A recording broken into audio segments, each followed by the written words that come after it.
I'm here in Cyprus, and in front of me I have Stephen Constantine, a UK Cypriot who's managed in Cyprus, UK, Nepal, India, and the list goes on. Tell us your life story.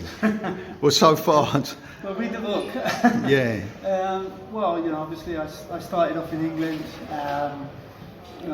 getting my coaching badges and what have you, and then I came to Cyprus. I worked 2 teams in Cyprus, Abed, and then I moved on from there. I went to Nepal, India, Malawi, Sudan, all national teams, twice in India. And currently back in Cyprus. I've been doing stuff for FIFA for the last 20 years. So I coach coaches, travel the world, trying to help other coaches improve. At the moment, I am here looking to see the Portuguese under-21s play Cyprus. I mean, you got a very long football career, but tell me about yourself. I mean, you were born in London. Yeah, mum's English, dad's Cypriot.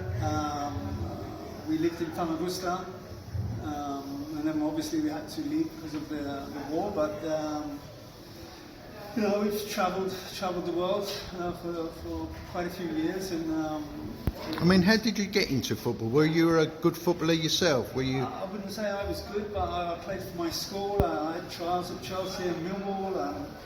I played for the reserve team in IL when I was 17. I got picked for the Cyprus under-23 team at 17 as well.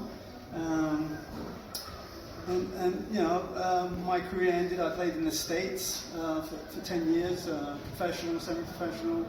I had a career-ending injury, and then went into coaching. And I've coached in the US, I've coached in England, at Millwall, at Bournemouth.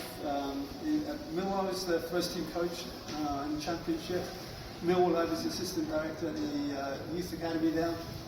And then I've worked in quite a few clubs in Cyprus, and 6 national teams so far. I've had quite a good innings. I mean, what was your first international job?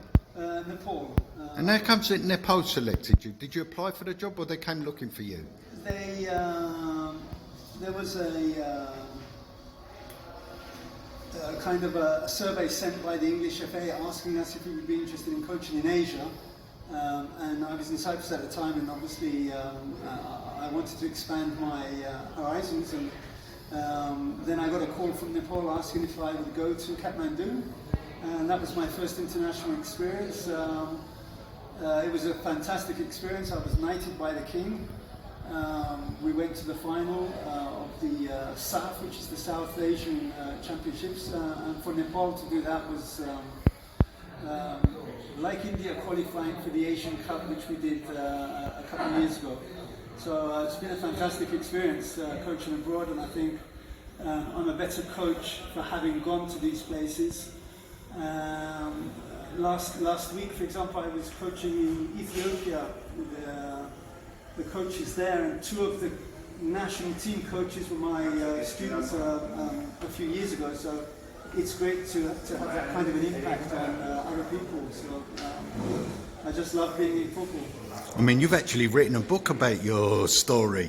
Yeah, from Delhi to the Den. It was nominated for Book of the Year in the UK in 2018 when it came out, so really pleased about that. Look, it's a good read. It's not just a football book, it's a life story book, and I share most of the things that happened to me. Can't share all of them. And I'm glad it's still doing well. In fact, today I signed the book for the assistant coach here for the Portuguese under-21 team, who had bought the book. So it's great to know that people enjoy it. Well, thank you very much, Stephen, and I wish you continued success. Thank you very much, sir. Appreciate it.